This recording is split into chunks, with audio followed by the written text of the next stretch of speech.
volverá muy pronto. Las señales indican a cada momento que Él está a la puerta. Y tú, mi hermano, prepárate,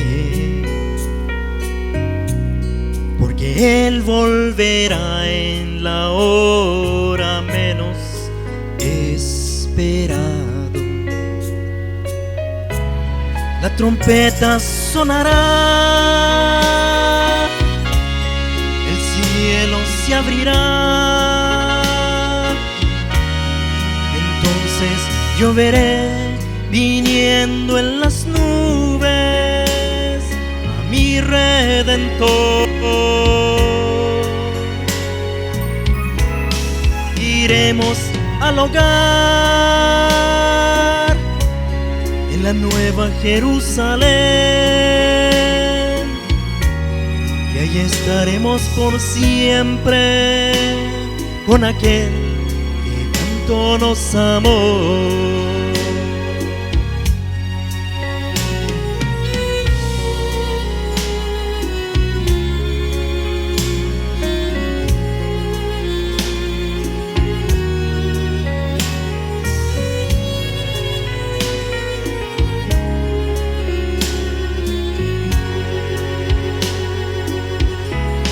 La trompeta sonará y el cielo se abrirá, entonces yo veré viniendo en las nubes a mi Redentor. Iremos al hogar en la nueva Jerusalén, y ahí estaremos por siempre con aquel que tanto nos amó. Y ahí estaremos por siempre con aquel que tanto nos amó.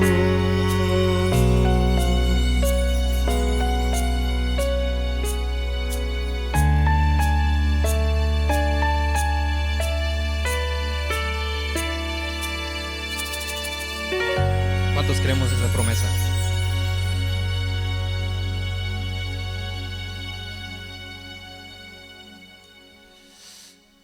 Queremos compartir una de las preciosas gemas del libro del Apocalipsis, el capítulo 5.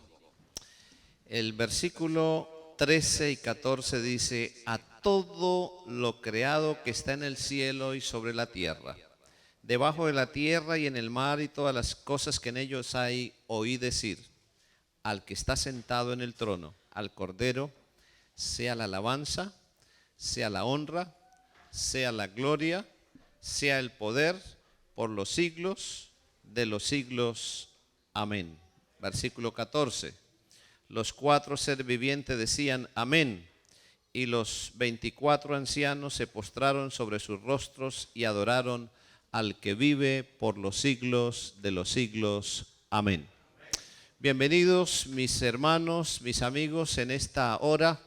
Las visitas que están con nosotros en esta hora, muy bienvenidos. Las personas, amigos de diferentes países que nos están siguiendo por el internet, le damos una bienvenida.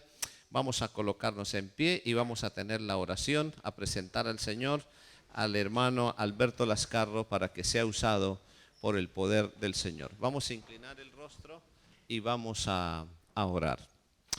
Padre bueno, muchas gracias porque tu presencia en esta hora es real, a través de tu Santo Espíritu, a través de tus santos ángeles.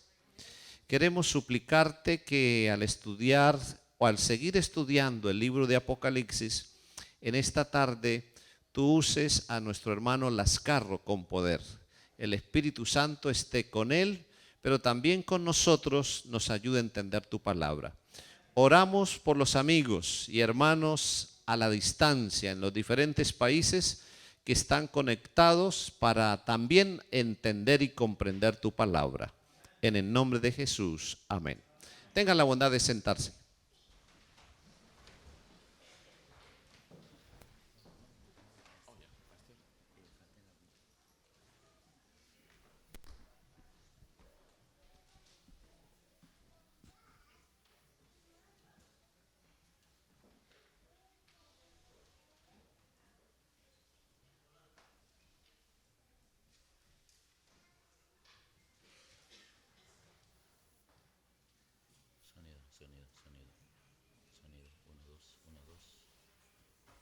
Sonido, 1, 2. Sonido.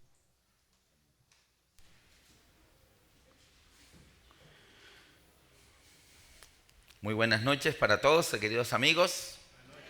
Nos alegra verles en esta segunda oportunidad. También a las personas que nos siguen a través de las redes y de los medios de comunicación. Estamos en el segundo tema de esta serie de Apocalipsis. Bajo el título de hoy, Apocalipsis dice: ¿dónde está el trono de Satanás? Y ayer vimos el proceso por el cual Dios dio lo que hoy conocemos como el libro del Apocalipsis.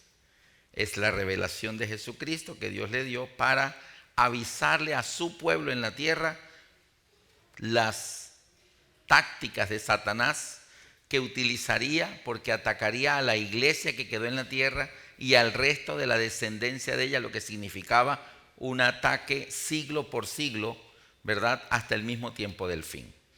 Y el Señor le dio esa revelación al apóstol Juan para avisarnos con anticipación aquellas situaciones que Satanás provocaría. Y vimos que separó el tiempo desde que Jesús se fue al cielo hasta el día en que Jesús regresa a la tierra por segunda vez, más o menos promedio unos 2000 y algo de años. Él lo dividió en 7 épocas. Y en esas 7 épocas, lo dividió en esas 7 épocas que bajo las profecías de Apocalipsis aparecen 3 secuencias de 7, que son las 7 iglesias de Apocalipsis 2 y 3, los 7 sellos de Apocalipsis 6, 7 y 8, y las 7 trompetas de Apocalipsis 9 y 11. Esas 7 épocas están mostradas bajo esas 3 secuencias, son las mismas 7 épocas mostradas 3 veces. Adelantándome un poquito, ¿por qué el Señor hace eso? ¿Por qué nos dice lo mismo 3 veces?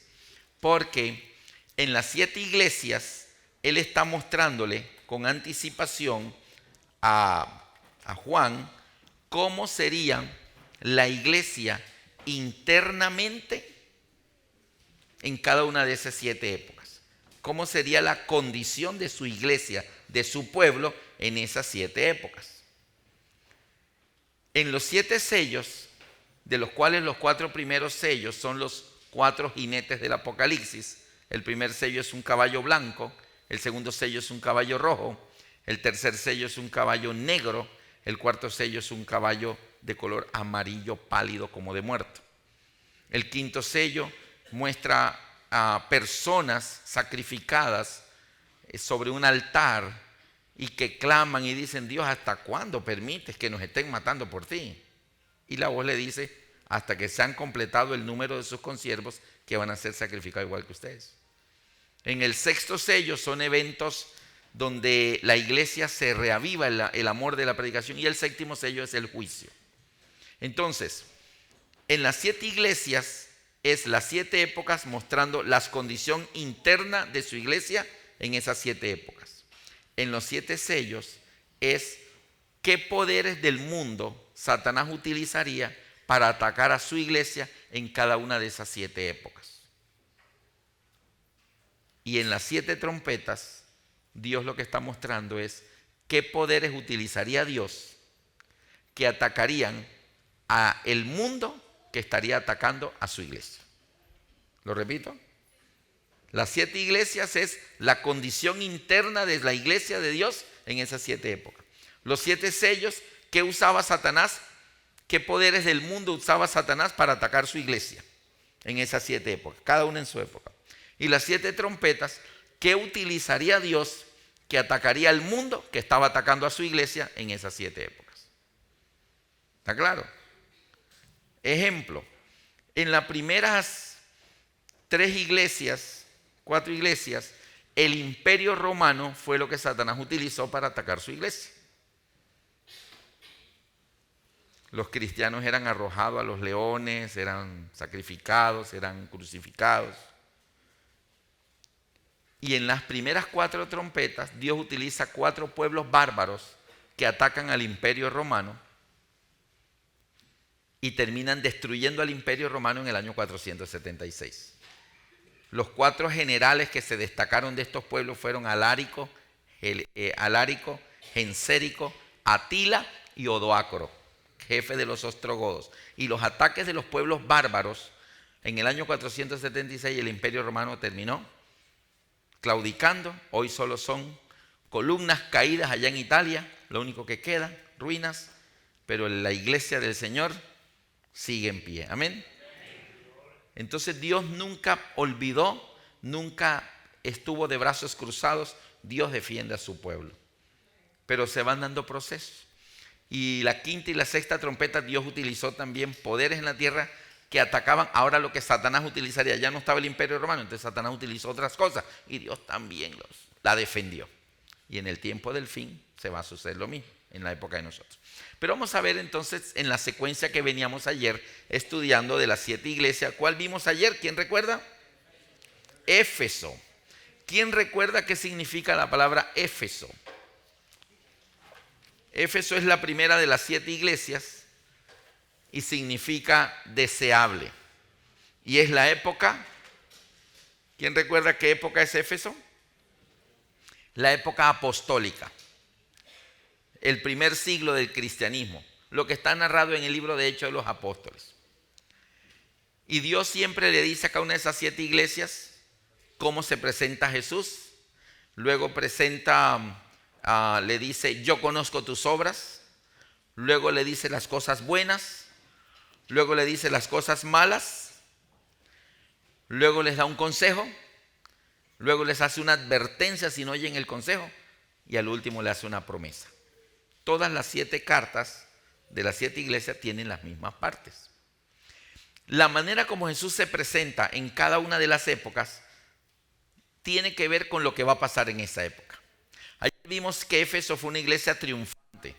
Fue la iglesia vencedora, la iglesia donde mientras los apóstoles vivieron, nunca permitieron que se levantara en la iglesia ninguna doctrina falsa.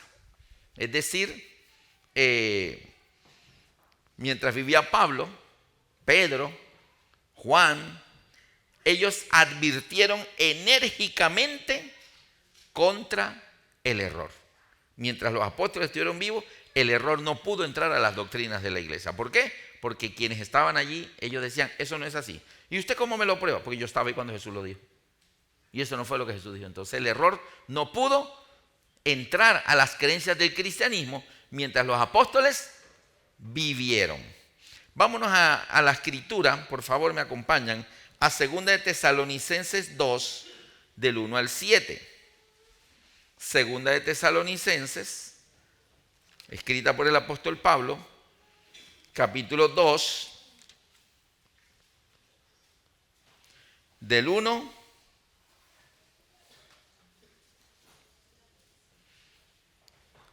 al 4. Grábense esta frase. Mientras los apóstoles vivieron, advirtieron enérgicamente contra el error. Antes de leer Tesalonicenses, ¿qué periodo comprenden las 7 iglesias? ¿Quién me dice?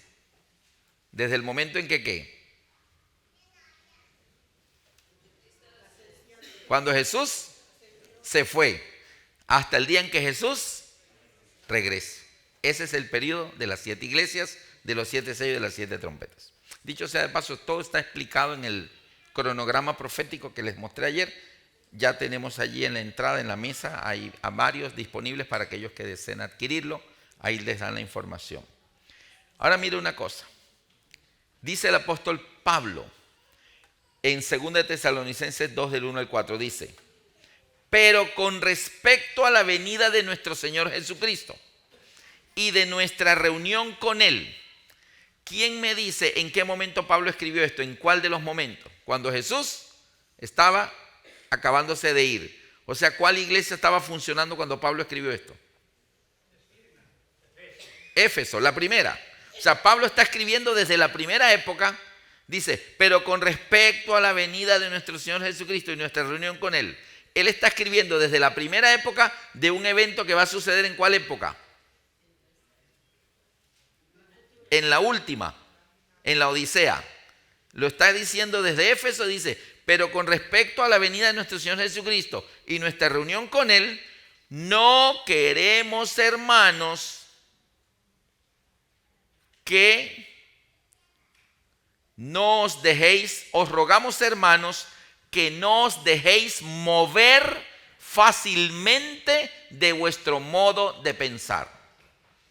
El apóstol Pablo está diciendo, desde el tiempo de la primera iglesia, que antes que venga Cristo, en la última de las iglesias, dice, hermanos, yo les ruego, les rogamos, hermanos, respecto a la venida de Cristo y nuestra reunión con Él, que por favor no os dejéis mover fácilmente de vuestro modo de pensar.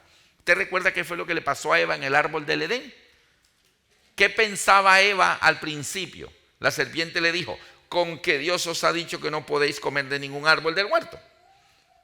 Y Eva dijo, no, serpiente, sí podemos comer. De todos los árboles del huerto podemos comer. Mas del árbol que está en medio del huerto, dijo Dios, no comerás de él, ni le tocaréis para que no muráis. Mira el modo de pensar de Eva. Eva pensaba que ese árbol, Dios había dicho que no lo comieran porque se morían. Y Eva dijo, es que no puedo ni tocarlo para que no me muera. Ese era el modo de pensar de Eva. Entonces la serpiente le dijo, no moriréis. Lo que pasa es que Dios sabe que el día que comas de él, tus ojos serán abiertos. Niña, te tiene con una venda en los ojos, por favor, despierta, reacciona. Dios sabe que el día que comas de ese fruto, tus ojos serán abiertos y serás como Dios. Y no vas a morir. Ahora, después que Eva escuchó esas palabras, ¿qué le pasó a su modo de pensar? En Génesis 3, versículo 6 dice, y vio la mujer que el árbol era bueno para comer, agradable a los ojos y codiciable para alcanzar la sabiduría. ¿Le había pasado algo a la mente de Eva? ¿Había cambiado su manera de pensar? Ahora ella, eso que ella decía que no podía comerlo ni tocarlo porque se moría, ahora dice que era bueno para comer. Y dígame en qué cabeza cabe que algo que produce la muerte es bueno para comer. Es como tomar veneno para rato y decir, tan rico. Es decir, es absurdo, ¿cierto? Eva tenía un modo de pensar y por eso no comía del árbol ni lo tocaba. Pero después de entrar en contacto con la serpiente y escucharla, le pasó algo a la cabecita de ella. Cambió su manera de pensar. Muchas personas les da miedo venir a la iglesia porque saben que tienen que cambiar su manera de pensar. Y la gente no quiere cambiar su manera de pensar. Yo recuerdo cuando yo le entregué mi vida a Jesús y me dijeron, uy, te lavaron el cerebro. Y le dije, pues claro, no es que lo tenía sucio. Cuando estás en pecado, ahora yo entendí cosas que ya entendí por qué no debía hacerle. Antes decía, yo no le veo nada de malo a esto, yo no le veo nada de malo a aquello. Pero cuando me mostraron en la Biblia, dije, sí, tiene algo de malo. Entonces, Pablo está diciendo aquí, hermanos, os rogamos por las misericordias de Dios, que no os dejéis mover fácilmente vuestro modo de pensar. ¿Por qué? Dice aquí, porque ni os conturbéis, estoy leyendo el versículo 2, ni por espíritu, ni por palabra, ni por carta, como si fuera nuestra, en el sentido de que el día del Señor está cerca. Parece que ellos ya sabían que National Geographic iba a estar diciendo por ahí que se habían encontrado otros evangelios. El evangelio de María Magdalena, el evangelio de Judas. ¿Qué dirá el evangelio de Judas? El Judas ese. Que Jesús tuvo un hijo con María Magdalena. Y que eso hay que ocultarlo, que la verdad no se sepa, como si esto fuera una telenovela. Que hay que guardar un secreto. Es decir, el evangelio es para divulgarlo. Ellos, dice, no crean. Aunque les digan que esa epístola la escribimos nosotros. ¿Por qué? Es mentira. Nosotros no escribimos eso. No os conturbéis. Porque, dice versículo 3, nadie os engaña en ninguna manera. Porque no vendrá. ¿A qué venida se está refiriendo? ¿A la venida de quién? De Cristo. Porque no vendrá Cristo sin que antes venga la apostasía y se levante, se manifieste el hombre de pecado, el hijo de perdición. Pablo está avisándole a su iglesia, hermanos, de aquí a la segunda venida de Cristo, antes que Cristo venga, va a venir, se va a levantar alguien. Lo llamará el hombre de pecado, el hijo de perdición. Y dice que antes vendrá la gran apostasía. O sea, entre la iglesia de Éfeso y la iglesia de la Odisea, entre el momento que Jesús se fue y el momento que Jesús regrese, en algún punto de la historia de ese proceso de 7 épocas, se va a levantar una apostasía. ¿Qué significa la palabra apostasía? Apostasía es creer la verdad, aceptar la verdad del evangelio, entrar a formar parte del pueblo de Dios. Y después que estás dentro, decir, no, yo mejor me vuelvo a salir. Y abandona esas verdades y se sale de nuevo. Es decir, después de haber aceptado el evangelio, las verdades de la palabra de Dios, ahora las abandona y se sale. O sea que una persona que nunca le ha entregado su vida a Jesús no está en apostasía, está puede ser ignorancia, porque nadie le ha explicado nada, puede ser que esté en incredulidad, porque aunque le han predicado, dice que eso no es así. Pero para que esté en apostasía, primero tuvo que haberle entregado su vida a Jesús, formar parte del pueblo de Dios, haber aceptado esas creencias, y después decir, no, ya no, y abandona y se sale. Dice, porque no vendrá Cristo sin que antes venga la gran apostasía y se manifieste el hombre de pecado, el hijo de perdición. Resulta que la expresión hijo de perdición solo se utiliza en la Biblia 2 veces. Aquí por el apóstol Pablo y la otra la usó Jesús en el Evangelio según San Juan, capítulo 17, versículos 11 y 12. Y dejen el dedito en Tesalonicenses, que ya volvemos para allá. San Juan 17, 11 y 12. Jesús está orando al Padre en el Getsemaní y él le dice a Dios Padre, y ya no estoy en el mundo, mas estos están en el mundo. Yo voy a ti, Padre Santo, a los que me has dado, guárdalos en tu nombre, para que sean uno, así como nosotros.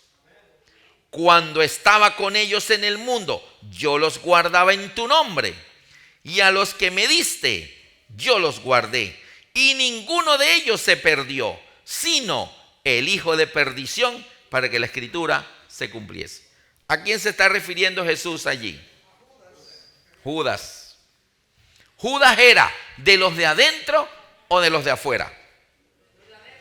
Era de los de adentro. La traición a Jesús vino de afuera o de adentro. De adentro. Entonces a eso se refiere. Y Pablo en Tesalonicenses está diciendo, hermanos, os rogamos por las misericordias de Dios que no os dejéis mover fácilmente de vuestro modo de pensar, en el sentido de que el día del Señor está cerca. Y no se dejen convencer ni por espíritu, ni por escritura o carta como si fuera nuestra. Porque no vendrá Cristo. Y lo está escribiendo desde la iglesia de Éfeso, un evento que va a ocurrir en la iglesia de la Odisea, la número 7, y él está en la número 1 apenas, y dice, porque no vendrá Cristo sin que antes venga la gran apostasía y se manifieste el hombre de pecado, el hijo de perdición. O sea, Pablo nos avisó con suficiente anticipación que iba a haber algo que sería desde adentro de la misma iglesia. Sería interno. Satanás haría muchas cosas desde afuera, pero no lograría nada. Entonces intentaría desde adentro. Y él lo avisó con tiempo. Ahora, allí mismo en Tesalonicenses, volviendo a 2 Tesalonicenses 2, donde acabo de terminar de leer y se manifiesta el hombre de pecado, el hijo de perdición, versículo 4 dice, el cual se opone y se levanta contra todo lo que se llama Dios o es objeto de culto, tanto que se sienta en el templo de Dios como Dios haciéndose pasar por Dios. Pablo, la Biblia avisa desde los tiempos del apóstol Pablo que iba a suceder algo terrible en el seno de la iglesia y que se levantaría alguien que pretendería ocupar el lugar de Dios, al punto que se sentaría en el templo de Dios como Dios, y dice allí haciéndose pasar por Dios. Cuando escribieron eso, la gente dijo, ¿cómo? ¿Qué va a suceder? ¿Qué será eso que va a venir? Porque parecía una cosa bien extraña. Ahora bien, vámonos para la segunda iglesia. Vimos que Éfeso, el Señor le reprendió porque habían dejado su primer amor, se comenzaron a enfriar en cuanto a ese fervor cristiano y les dijo, recuerda de dónde has caído, arrepiéntete y haz las primeras obras. Entonces la iglesia reanimó y continuó predicando. Y ahora vamos para la segunda iglesia que se llama Esmirna. Apocalipsis capítulo 2, versículo 8. Ahora, antes de seguir, nota que cada iglesia se le escribe al ángel de la iglesia en Éfeso, al ángel de la iglesia en Esmirna. Versículo 12, y escríbele al ángel de la iglesia en Pérgamo. Versículo 18, y escríbele al ángel de la iglesia en Tiatira. Si este lenguaje del Apocalipsis fuera literal, estaremos hablando de un ángel de esos que tienen alas, que vienen del cielo, ¿cierto? Pero el Apocalipsis está escrito en lenguaje literal o simbólico. Entonces, ¿cómo así que escríbele al ángel? Entonces no es un ángel literal. ¿Qué será lo que Dios nos quiere decir con escribirle al ángel? La palabra ángel significa mensajero. Eso es lo que significa la palabra ángel. De ahí viene la palabra evangelio. Noten que la palabra evangelio contiene la palabra ángel. Ángel y o. Ángel y o. Evangelio. La palabra evangelio significa mensaje. Ángel, mensajero. Entonces, cuando dice escríbele al ángel de la iglesia en Éfeso, ¿quiénes eran los mensajeros de Dios en el primer siglo del cristianismo? ¿Quiénes eran los mensajeros de la palabra de Dios en el primer siglo? ¿Quiénes eran? Los apóstoles, los cristianos de la iglesia primitiva. Cada vez que diga, y escríbele al ángel de la iglesia en Esmirna, ¿quién es el ángel ese? Los mensajeros de la época número 2, o sea, los cristianos de la segunda iglesia. Nosotros somos la Odisea, somos la última. Y si ustedes leen conmigo, en Apocalipsis 3, 14 dice, y escríbele al ángel de la iglesia en la Odisea. ¿Quiénes son los mensajeros de Dios en la iglesia del tiempo del fin? Nosotros, o sea, cuando lleguemos al tema de la Odisea, te dice, esos somos nosotros. Eso es lo que me está mandando a decir a mí.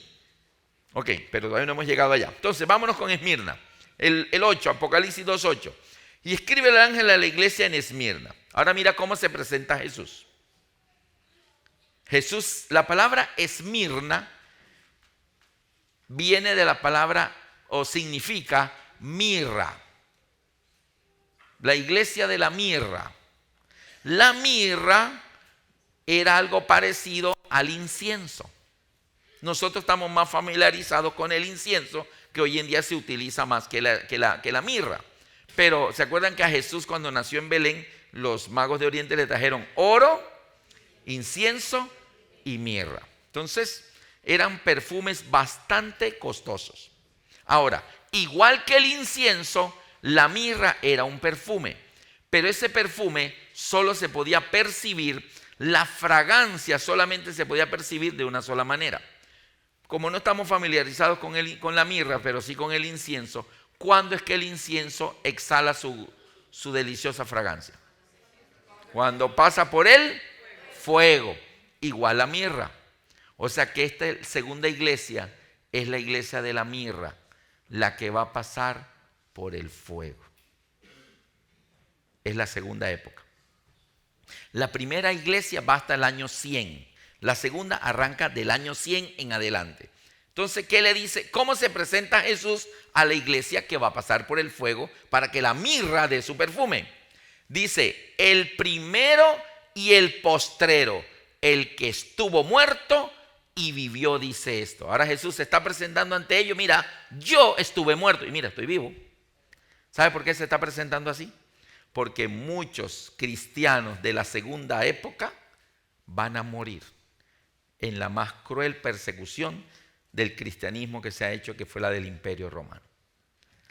Entonces él, como sabe que muchos de ellos van a ser probados su fe y van a dar testimonio en la arena del circo romano con leones, entonces tú le dices, eres la iglesia que va a pasar por el fuego de la persecución, la mirra, pero ¿sabes una cosa? Yo soy el primero y el último.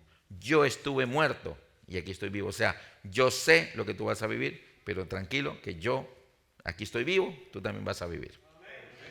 Les da la promesa desde que él se presenta. Versículo 9, ahora viene, yo conozco. ¿Qué conoce el de ellos? Versículo 9, yo conozco tus obras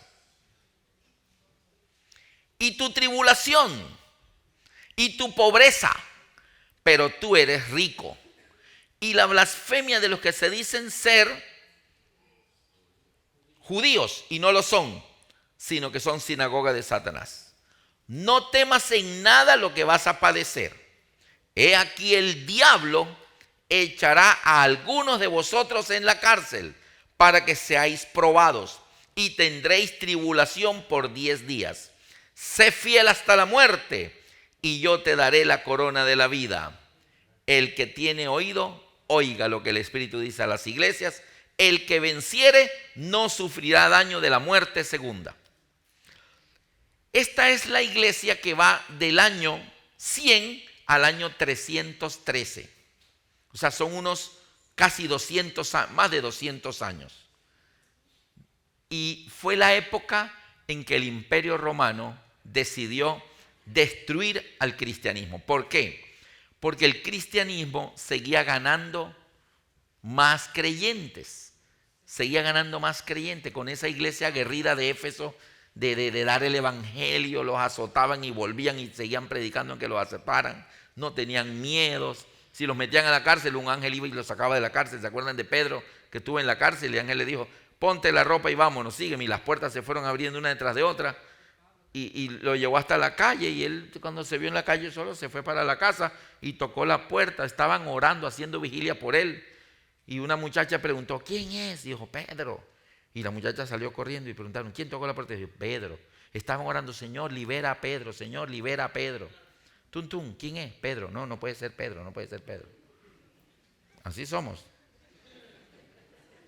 Y Pedro, soy yo, ábrame. Y al día siguiente estaba allá, cuando abrieron las puertas de la cárcel, los soldados estaban en su puesto, pero Pedro no estaba. Y fueron allá estaba en el templo predicando.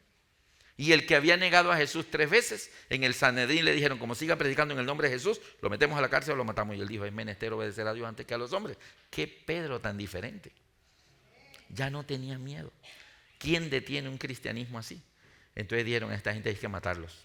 Entonces ya para ese tiempo el cristianismo había crecido tanto en el imperio y el cristianismo le enseñaba a la gente que no adorara las imágenes de los dioses romanos, no adoraran al emperador había que arrodillarse y los cristianos decían yo no me arrodillo sino solo ante Dios.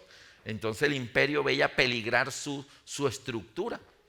Entonces dijeron hay que matarlo. Y hubo varios emperadores que decretaron persecución a muerte, Nerón, Diocleciano, entre los más duros.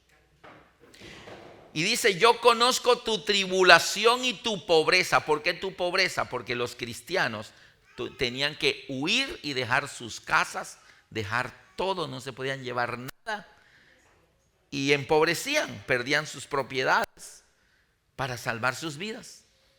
Además, en la más cruel de las persecuciones fue cuando Diocleciano decretó que ahí iba a matar a todos los cristianos hasta el último, y que si usted sabía de alguna persona que era cristiana, se le ofrecía de recompensa las propiedades de ese cristiano. Entonces la gente comenzaba a mirar y decía, ay, esta casa está bonita, yo creo que el dueño es cristiano, para cogerse la casa. Entonces comenzaron la gente a buscar, a ver, porque le ofrecían de recompensa darle las propiedades de ellos. Entonces ellos lo perdían todo, les tocaba huir, perder derecho a la propiedad, sin nada. Entonces le decía el Señor, le dice, yo conozco tu tribulación y tu pobreza. Pero luego le dice, pero tú eres rico. Usted dirá, sí, simbólicamente. No es simbólicamente. Rico. Y le voy a poner un ejemplo. ¿Hay alguien aquí que tenga en su cuenta de banco $250,000? No, y si lo tiene no va a levantar la mano. Bueno, pregunto. Levante la mano a alguien que le gustaría tener en su cuenta de banco $250,000. Levante la mano. Los demás quieren más.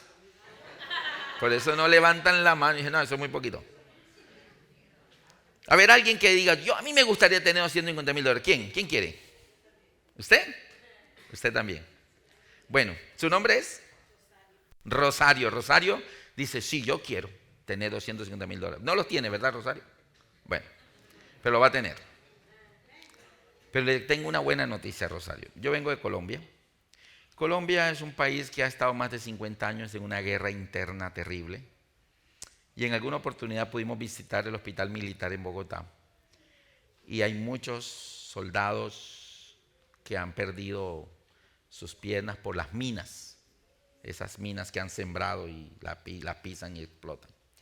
Pero hoy la ciencia ha avanzado tanto, Rosario, que hoy los trasplantes son asunto ya normal. Y ofrecen,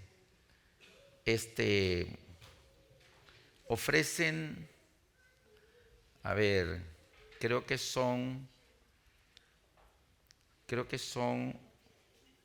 $70,000 por las 2 piernas a un donante.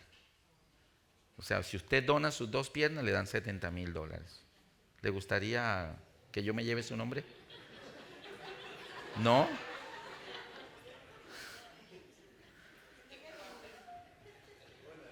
Bueno, no quiere. Bueno, Rosario, te tengo otra. Es menos. Son $60,000 por un brazo derecho. El brazo izquierdo creo que es. Uno casi no usa el izquierdo, nada más uno usa el derecho. Así que no va a hacer mucha falta, 60. ¿Le digo? ¿Usted donaría su brazo? ¿Tampoco? Ok.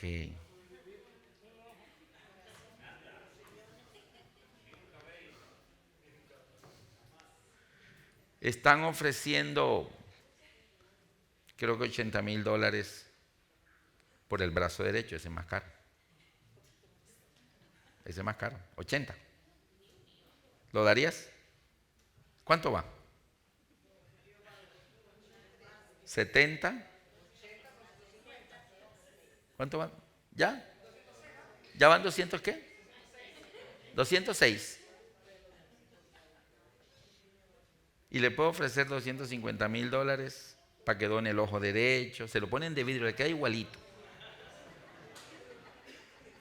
Pero donde hemos hecho esta pregunta, la gente dice, no, gracias. Y yo puedo decirle a ustedes, colóquense de pie y lo van a hacer, porque tienen sus 2 piernas. Le puedo decir, levanten las 2 manos y las tienen. Píqueme el ojito. Y usted dirá, no tengo $250,000 en la cuenta, pero tengo mi cuerpo, tengo mis piernas, tengo mis brazos, tengo mis ojos, puedo ver. Entonces, cuando el Señor dice, yo conozco tu tribulación y tu pobreza, pero tú eres rico, es que a veces creemos que rico solamente es en la parte económica. Y hay una riqueza que no se compra con dinero.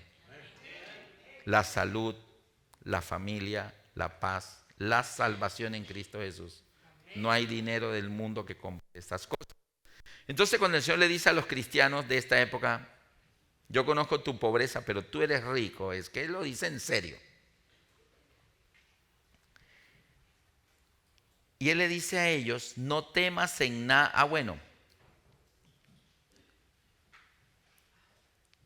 conozco la blasfemia de los que se dicen ser judíos y no lo son, sino sinagoga de Satanás.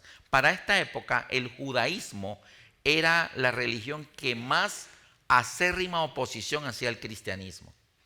Eran en las sinagogas de los judíos donde se planificaban las calumnias contra los cristianos para acusarlos. Fue en la sinagoga de Jerusalén donde se planificó la muerte de Jesús. Entonces dice, esos judíos no son judíos de verdad, son sinagoga de Satanás. La palabra sinagoga significa reunión y la palabra Satanás significa adversario. O sea, las sinagogas de los judíos se convirtieron en la reunión de los adversarios y ellos ayudaban a los romanos a tratar de matar a los cristianos. Luego dice en el 10, no temas en nada lo que vas a padecer. He aquí el diablo echará a algunos de vosotros en la cárcel y seréis probados y tendréis tribulación por 10 días. Resulta que en la Biblia el tiempo en profecía se mide de una manera muy especial. En el libro de Números 14:34 dice la clave de cómo se maneja el tiempo en la profecía. Números 14:34.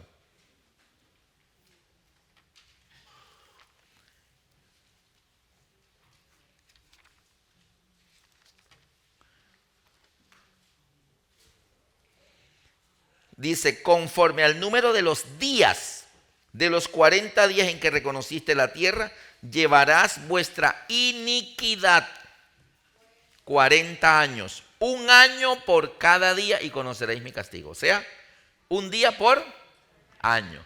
En la profecía se cuentan días proféticos como años literales. Y él le dice aquí a la iglesia de Esmirna, vas a padecer tribulación ¿por cuántos días?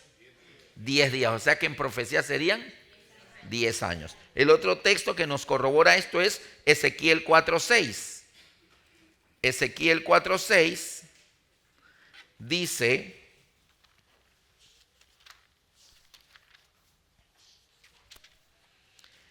cumplidos estos te acostarás sobre tu lado derecho segunda vez y llevarás la maldad de la casa de Judá 40 días. Día por año te lo he dado. Así que en profecías te hablan de días, en realidad corresponde a años. Entonces, esos 10 días serían 10 años en realidad. Diocleciano dio el decreto más terrible en el año 303. La profecía anunciaba que sería ¿por cuánto tiempo? 10 años, o sea que se terminarían en el año 313. Ellos ya lo sabían, los cristianos. Acuérdate que el Apocalipsis es la revelación de Jesucristo que Dios le dio para manifestar a sus siervos las cosas que deben suceder pronto. O sea, le está avisando. El diablo va a echar en la cárcel a algunos de ustedes y serán probados por 10 días. Hasta les da el tiempo. O sea, leer el Apocalipsis te hace feliz, te hace dichoso, te hace bienaventurado porque tú sabes el final. Tú sabes el final desde el principio. ¿Está bien? Yo siempre he contado esta experiencia que me pasó con mi hija Elisa cuando tenía 4 años. Laurita tenía 2 años. Y salió para ese tiempo la película Liberen a Willy, de la ballena orca esta que la llevaban al mar para que escapara, ¿verdad? Y resulta que pues la estaban anunciando por allí. Y yo un domingo de mañana salí a hacer una diligencia y vi una tienda de video y vi que estaba el video allí. Y dije, pues la voy a llevar a la casa para verla. Así que llegué muy contento y dije, mire niñas lo que les traje, vamos a verla. Así que inmediatamente pusimos allí esa película a verla, ¿no? Mi esposa no le gusta ver televisión, ella dice que ella no le gusta perder el tiempo. Y entonces, cuando llega el momento en que el niño se cae a la estanque y pierde el sentido y se va, y la ballena así lo rodea, esta, que estaban sentados los dos así en unos cojines a mis pies, salta y me agarra por el cuello, entierra la cabeza aquí y me dice, papi, se lo va a comer, papi, se va a comer, se va a ahogar el niño, se va a ahogar. Y yo, no, espera, mira, es una película, mira lo que va a pasar. No, yo no quiero ver, se lo va a comer la ballena, se lo va a comer. Y mi esposa se asoma y dice, esa es la película que le trajiste a la niña, ¿no? La va a traumatizar. Quita eso, que eso no es para ellas. Y yo trataba hasta que la ballena saca al niño y después se hacen amigos. Entonces ella, bueno, se volvió a sentar allá abajo. Al final ocurre algo también riesgoso, que la llevan en un tráiler allá y el tráiler estaba a punto de irse a un abismo con la ballena y otra vez ella se va a caer, la ballena se va a caer y aquí, acá. Y yo trataba, nena, mira, y lloraba que la ballena se iba a caer y mi esposa se asoma de la cocina y dice, ¿todavía estás viendo eso? Mira que la niña está llorando, no le des eso. Pero bueno, al final el papá viene, lo ayuda a llevar la ballena al mar, la ballena hace el salto espectacular y bueno, muy buena. Como 2 semanas después, estaban 2 niños más grandecitos que ellas en casa y estaba la televisión y cuando dice, y ahora liberen a Willy. Y mi esposa dijo, quita eso, cámbiales el canal, ve que la niña se pone a llorar con esa película. Y yo, sí, efectivamente vamos a cambiar. Y ella, no la quites, vamos a verla. No, pero si ustedes la vieron, pero ellos no la vieron. No la hemos visto. Viste que ellos no la han visto. Y me forman los 4 chicos que querían verla, pero ya la vieron. No, pero ellos no. Yo decía, bueno, sentaron los 4 allí. Yo me senté. Dije, ahorita tengo que esperar a que venga para acá a llorar. Cuando sale lo que el niño se cae al estanque, yo esperaba que saltara a esconderse aquí en mi cuello, ¿no? Cuando de repente ella lo que le dice es, Karen, Jorge, no vayan a llorar porque la ballena no se lo come y él no se ahoga, ella lo salva, así que no vayan a llorar, ¿oyeron? Y yo, oh, qué bueno. Y cuando viene la parte final pasó lo mismo. Ella le decía a los otros, no se asusten, que la ballena no se cae. Ahorita viene el papá y salva a la ballena y la lleva al mar y salta y todo eso. Y disfrutó la película y la vio tranquila y se reía y todo. ¿Cuál fue la diferencia entre la primera vez que la vio con la segunda? Que la segunda ya sabía el final. En la primera, como no sabía el final, decía, se va a morir, se lo va a comer, se lo va a comer. ¡Qué angustia! Ya ven las personas que no leen el Apocalipsis. Ay, Dios mío, ¿en qué irá a parar todo esto? Esos son los que no leen el Apocalipsis. Porque los que leen el Apocalipsis, eso está aquí. Nosotros ya sabemos en qué va a parar todo esto. ¿Y saben qué va a parar todo esto? En la segunda venida de Cristo. Y los pobres impíos se van a terminar muriendo. Son ellos, no nosotros. Entonces, feliz el que lee el Apocalipsis. Dichoso el que lee el Apocalipsis. ¿Por qué? Porque sabe el final desde el principio. Pero cuando tú no lo sabes, te angustias. Entonces, aquí los cristianos de Esmirna ya sabían que la tribulación y la cárcel y la presión iba a durar ¿cuánto? 10 años. Pero resulta que ¿por qué Dios permitió que los cristianos murieran de manera tan masiva en la época del Imperio Romano? Los echaban a los leones, los encendían así en una pira de fuego. O sea, ¿por qué tanta? Muchos cristianos murieron en esa época. ¿Sabe por qué? El imperio ya estaba entrando en decadencia. Acuérdate que el Imperio Romano va hasta el año 476 y ya era el año 300 algo. O sea, de 500 años ya iban casi 400 años de historia.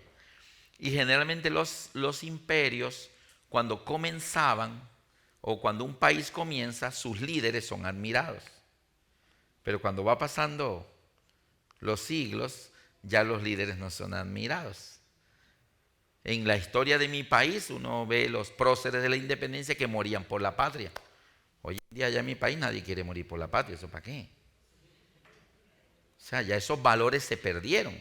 Ya los líderes no se admiran, se critican.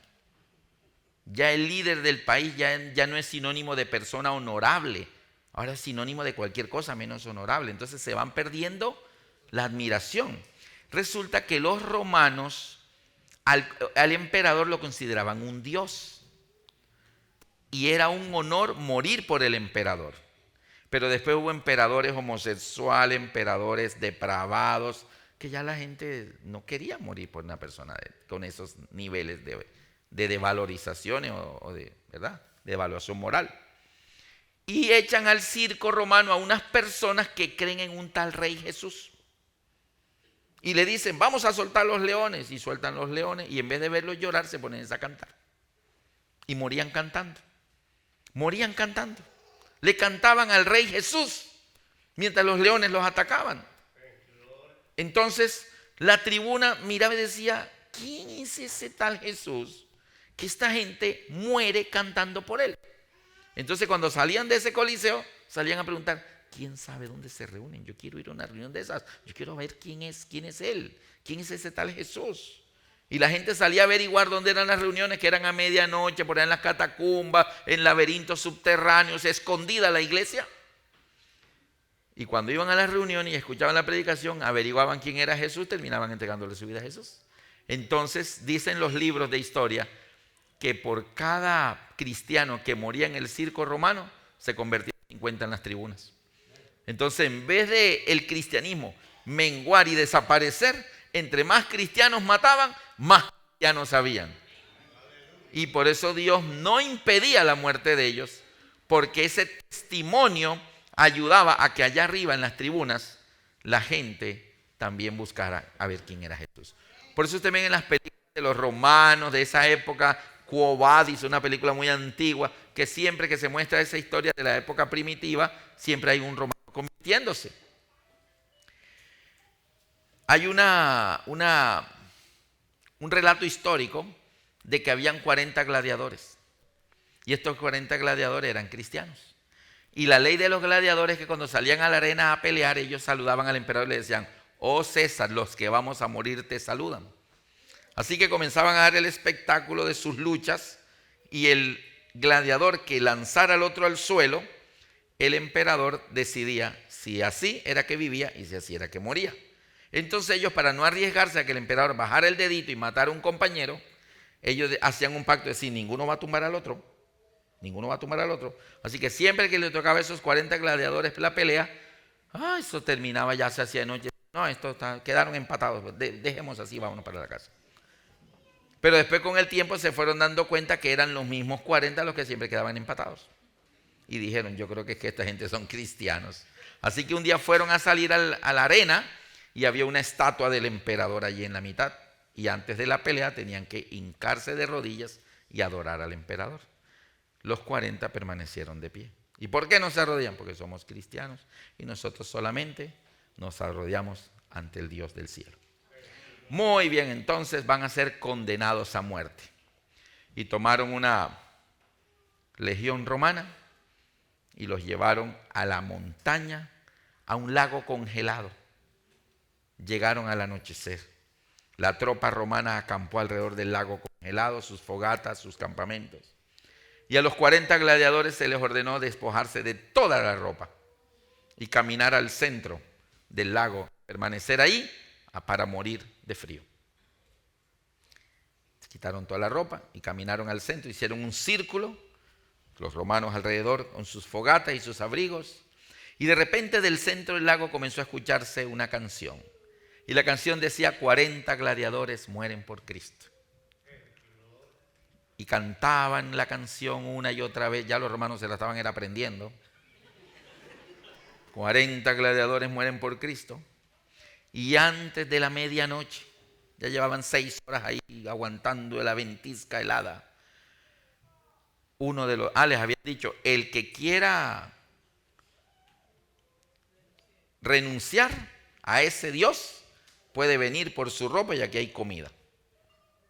A la medianoche uno de ellos abandonó el círculo y corrió, dijo, yo no quiero más ser de Cristo, yo no me voy a morir de hambre, a mí denme comida, denme abrigo, que yo no. Y le dieron.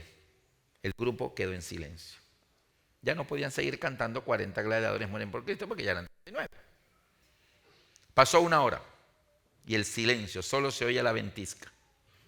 A eso de la 1 de la mañana, el centurión romano que comandaba aquella legión se fue despojando de su capa, de su coraza, de su casco, se fue quitando todo y todos los soldados lo miraban. Se despojó de toda la ropa y desnudo caminó al centro del lago. Y ocupó el espacio vacío y se reanudó el canto.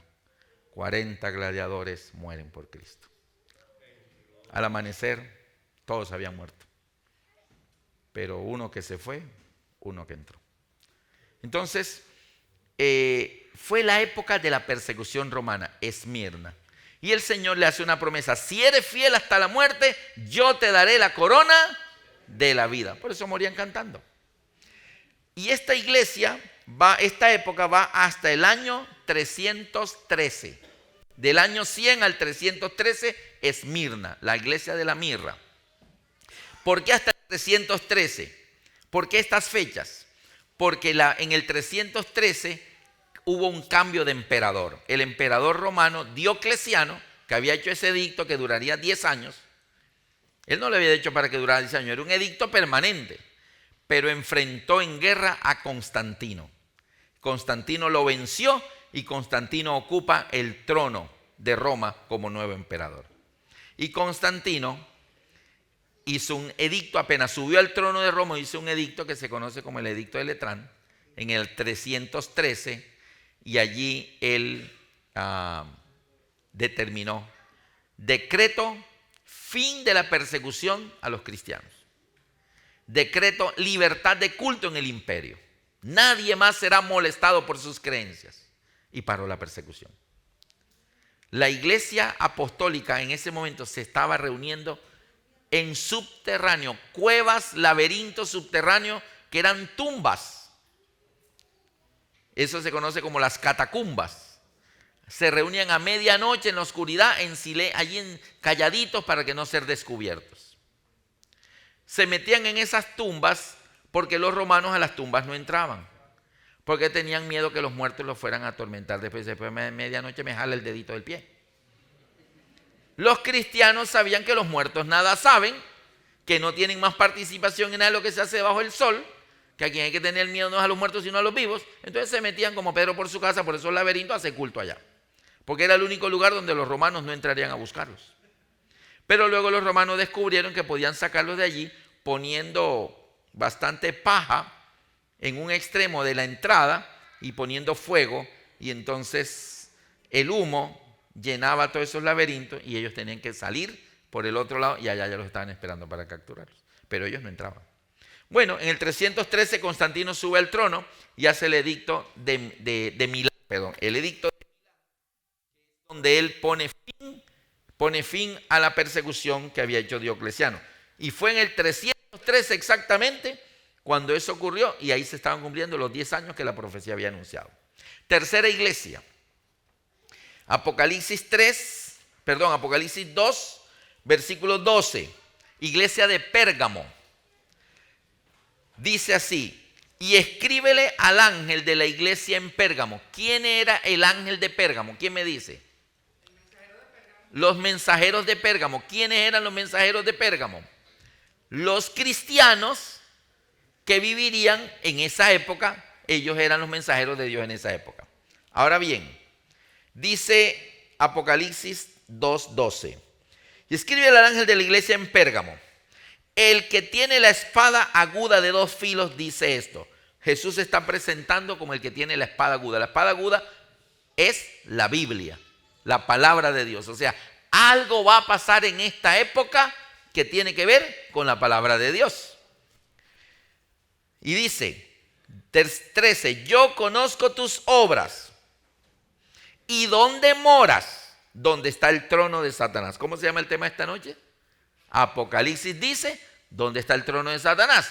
Porque Dios le dice a la tercera iglesia, yo conozco tus obras y sé dónde vives. Le está hablando a su iglesia. Y le dice, yo sé dónde moras, dónde está el trono de Satanás. La iglesia se mudó. Se cambió de casa. Y Jesús le avisa, yo sé dónde moras, dónde está el trono de Satanás. ¿Qué será eso? Ya le digo. Pero retienes mi nombre. O sea, se muda donde está el trono de Satanás, pero se sigue llamando como el nombre de Cristo, o sea, cristiana. Sigue siendo cristiana, pero ahora vive donde está el trono de Satanás. Y retienes mi nombre y no has negado mi fe, ni aun en los días en que Antipas, mi testigo fiel, fue muerto entre vosotros, donde mora Satanás. Wow. Aquí hay varias cosas que están sucediendo en el seno de la iglesia de Dios. Se cambia de lugar, se va a vivir donde está el trono de Satanás, pero se sigue llamando cristiana, retiene la fe, yo soy de Dios, yo soy de Dios. Y además dice que hubo un testigo fiel de Jesús que fue muerto entre ellos. Entonces, ¿quién lo mató? ¿Quién lo mató? Fue muerto entre vosotros. ¿Quién lo mató? Alguno de ellos. Fue muerto entre vosotros donde mora Satanás. O sea, ya la iglesia está haciendo un pequeño cambio. Cambió de lugar, se fue para donde está el trono de Satanás, pero no deja de llamarse cristiana, no deja de confesar la fe en Dios, pero además alguien que se mantuvo fiel, que fue fiel testigo de Dios, a ese lo mataron. ¿Quién? Pues ellos. ¿Ustedes recuerdan si la historia registra en la historia de la humanidad que la iglesia en algún momento ejecutó personas? ¿Sí? ¿Usted cree que eso es algo normal? ¿Cierto que no? Mire, anunciado con anticipación. Mi testigo fiel fue muerto entre vosotros donde mora Satanás. Ya vamos a explicar qué es eso. ¿Qué más? Versículo 14. Pero tengo unas pocas cosas contra ti, que tienes ahí a los que retienen la doctrina de Balaam, que enseñaba a Balac a poner tropiezo ante los hijos de Israel, a comer cosas sacrificadas a los ídolos y a cometer fornicación. También tienes a los que retienen la doctrina de los nicolaitas, la cual yo aborrezco. Por tanto, arrepiéntete, pues si no, vendré a ti pronto y pelearé contra ellos con la espada de mi boca, o sea, con la Biblia. El que tiene oído, oiga lo que el Espíritu dice a las iglesias. Al que venciere le daré a comer del maná escondido y le daré una piedrecita blanca y en la piedrecita escrito un nombre nuevo, el cual ninguno conoce sino aquel que lo recibe. Aquí se va a aplicar un principio de interpretación profética, que es cuando la Biblia menciona, la clave de entender el Apocalipsis es el Antiguo Testamento. No se puede entender el Apocalipsis sin el Antiguo Testamento. Hay personas que tienen la creencia de que el Antiguo Testamento ya no hay que leerlo, que eso era para los tiempos de Moisés, eso era para los judíos, ahora los cristianos es el Nuevo Testamento nada más. Aquello ya fue abolido. Tienen esa creencia. Es más, el mejor invento que Satanás se ha podido hacer, mire, son unos libritos así, vea, chiquititos, livianitos, caben en el monedero, en el bolsillito. ¿Cómo se llaman esos libritos chiquititos? Nuevo Testamento. Ese es el mejor invento que Satanás ha hecho. Un Nuevo Testamento. ¿Por qué? Porque una persona dice, yo leo la Biblia y saca nada más el Nuevo Testamento. ¿Cómo va a entender, por ejemplo, Mateo 24:15? Jesús dice allí, cuando veáis en el lugar santo la abominación desoladora de la que habló el profeta Daniel, el que lea entienda. No va a entender. ¿Por qué? Porque ese Nuevo Testamento no tiene a Daniel. Entonces él queda como que, ¿qué habrá querido decir Jesús aquí con eso? Bueno, debe ser que no tiene importancia. Y pasa de largo. Resulta que no funciona así. La clave para entender el Apocalipsis es el Antiguo Testamento. Y aquí lo tenemos. El Apocalipsis diciendo, tengo unas cosas contra ti. Tienes ahí adentro de la iglesia a los que retienen la doctrina de Balaam, que enseñaba a Balac a ponerle tropiezo a los hijos de Israel. Los enseñaba a mi pueblo a adorar imágenes, a adorar ídolos. ¿Y sabe quién era Balaam? El profeta de Dios. El propio profeta enseñando al pueblo de Israel a pecar. El propio profeta de Dios dándole la clave al rey enemigo para que el pueblo de Israel cayera. ¿Cómo es eso? ¿Se acuerdan que Pablo lo había anunciado? No vendrá Cristo sin que antes venga la apostasía. ¿Y qué es la apostasía? Alguien de adentro trabajaría para Satanás. Alguien de adentro abandonaría las creencias. Y dice que se manifestaría el hombre de pecado, el hijo de perdición. Traición desde adentro. En la iglesia. Está anunciado por la Biblia. Con anticipación desde el Apocalipsis. Para entender esta parte, siempre que el Apocalipsis menciona algo Apocalipsis no menciona nada que ya no se haya narrado acá en el Antiguo Testamento. Ejemplo, no podemos entender las plagas del Apocalipsis. ¿Qué parte de la Biblia habría que estudiar para entender las plagas del Apocalipsis? Las plagas de Egipto. ¿Usted quiere entender las plagas del Apocalipsis? Tiene que ir a Egipto y mirar ¿qué era lo que Dios estaba haciendo con las plagas de Egipto? Entonces ya entiendo lo que Dios está haciendo con las plagas de acá. Que aquí tienes a Balaam. ¿Quién era Balaam? Te toca ir allá atrás a ver quién era Balaam. No sé si ustedes aquí conocen ese refrán, en Latinoamérica se usa mucho, más perdido que el hijo de Limber. Así lo usamos allá, más perdido que el hijo de Limber. Cuando algo se pierde y no lo vas a encontrar, dicen, no, eso está más perdido que el hijo de Limber. Así dice. Pues mi papá una vez estaba buscando algo y ayúdenme todos, que yo lo dejé aquí, y todo el mundo buscando como media hora y revolvimos la casa. Y mi papá dijo, ya no busquen más, eso se perdió, eso está más perdido que el hijo de Limber.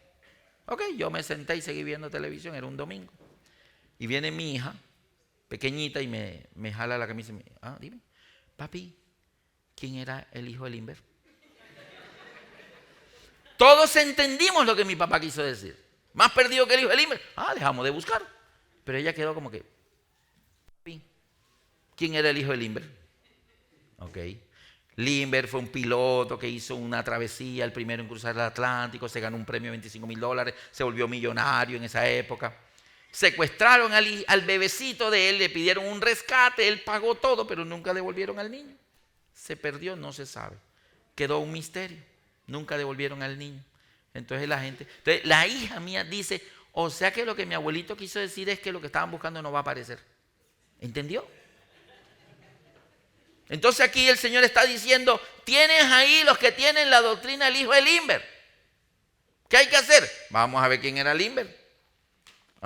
Limber, entonces lo que Dios quiere decir acá es eso. O sea, en el Apocalipsis cuando te menciona algo, Babilonia, hay que ir al Antiguo Testamento a ver qué era Babilonia. Plagas, hay que ir allá que eran las plagas. O sea, no se puede entender así. Y aquí está mencionando, tienes ahí en la iglesia a los que retienen la doctrina de Balaam. En Números 22, del 22 al 25, lo van a leer en su casa, está la historia de Balaam. Balaam era el profeta de Dios para el pueblo de Israel. ¿Qué es un profeta? El que habla por otro. Y Balac era el rey enemigo. Quería destruir a Israel.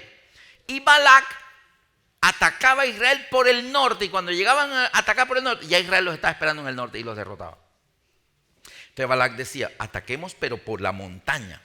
Venían por la montaña, ya Israel estaba en la montaña esperando y los derrotaba. Ataquémosla pero por el sur. Ya Israel los estaba esperando por el sur. Entonces alguien le dijo, mira rey, nunca vas a poder derrotar a Israel porque es que allá en Israel está el profeta de Dios. Y tú haces los planes aquí en secreto y Dios te escucha. Entonces Dios va y le dice al profeta de ellos, dile a ellos que viene por el norte. Y ellos van al norte y te esperan. Es el profeta. Dios le cuenta al profeta lo que yo voy a hacer. Sí. Ok. Entonces Balac tuvo una idea. Tomó una cantidad de regalos en asnos, ropas lujosas, piedras preciosas, y mandó una comitiva a la casa del profeta. Y le dijo, mire, señor profeta Balaam, nosotros venimos de parte del rey Balac, y él le manda todos estos regalos. Tan bonito, qué bendición. Lo único que él le pide es que para que él le dé estos regalos, usted debe subirse a la montaña y lanzar una maldición al pueblo de Israel. Maldecirlo. Dijo, eso es todo lo que tengo que hacer. Sí.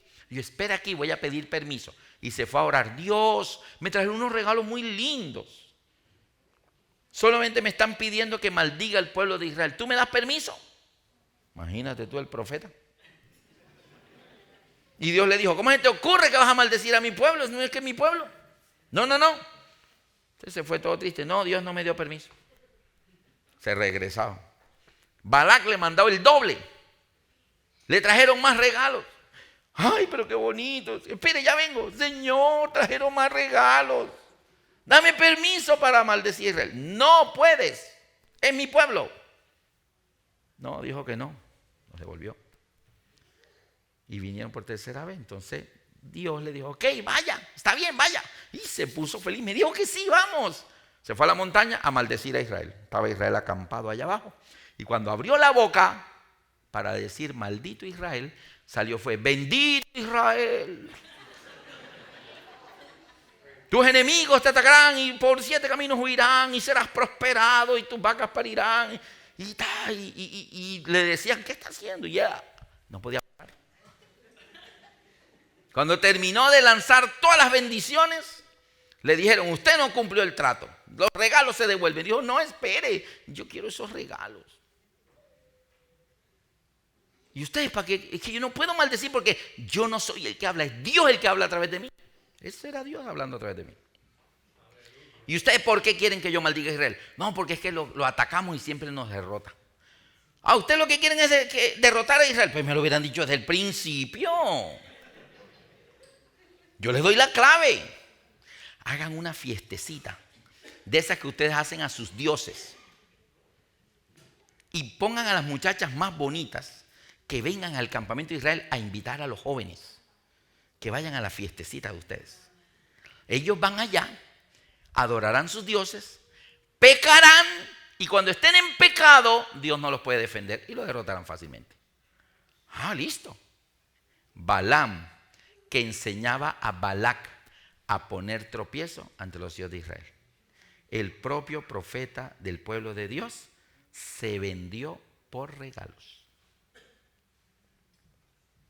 Eso pasó. Pérgamo, ahora, ¿por qué los jóvenes iban a esas fiestas? Lo que pasa es que las deidades paganas, los ídolos paganos, no crean que era muy atractivo ir a arrodillarse ante el muñeco ese. Eso no tiene nada atractivo. Lo que pasa es que las deidades paganas más adoradas era el dios Sol y la diosa de la fertilidad, que se llamaba Istar, Astarte, Acera, Osiris, o sea, Iris, Osiris, o sea, tenía muchos nombres en distintos pueblos, pero siempre la diosa de la fertilidad. Los pueblos antiguos se sentían bendecidos entre más hijos tuvieran. ¿Por qué? Porque acuérdate que era una época agrícola. Entonces una familia con 20 hijos es una bendición. ¿Cuántos hijos tiene? 20. ¡Uy, qué bueno! ¿Por qué? Porque 20 hijos eran 20 hijos para cultivar la tierra, para defenderla, cosecharla, y el dinero quedaba en casa. Pero una familia que nada más tenía 2 hijitos, ¿cómo defendían esa tierra si nada más eran 2? ¿Cómo la cultivaban si nada más eran 2? ¿Cómo la defendían si nada más eran 2? Entonces eran muy vulnerables, les tocaba contratar jornaleros, cuando la cosecha venía, le tocaba pagarle y el dinero se iba para la calle. Entonces la gente era una desesperación por tener cantidades de hijos. Era en esa época, hoy en día es al revés. Entonces, la gente en su desesperación de tener muchos hijos, iban a los cultos de la diosa de la fertilidad. Y parte de la adoración de la diosa de la fertilidad era tener relaciones sexuales con las sacerdotisas de la diosa de la fertilidad, que eran unas muchachas bien lindas. Entonces los hijos de Israel, los jóvenes, venían las muchachas, vengan, es una fiesta que es el día de la diosa. Y iban. Sí, pero yo no como esto, yo no como aquello. Pero cuando veían lo que estaba pasando, algunos allá se iban. Y caían. Por eso dice, fueron y adoraron ídolos y fornicaron. Y se encendía la ira de Jehová y ¡pum! 24,000 muertos. Entonces, eso fue Balaam, el propio profeta, que enseñó a Balac que hicieran eso. Para que el pueblo pecara, Dios no puede bendecirlo en pecado y tuvo que dejar que los derrotaran. Y se salió Balac con la suya. Ayudado por el propio profeta, porque el profeta le ofrecieron unos premios, unos regalos. ¿Está claro? Ahora, eso fue en la época de Balaam. Ahora, ¿por qué Dios dice, tengo unas cosas contra ti?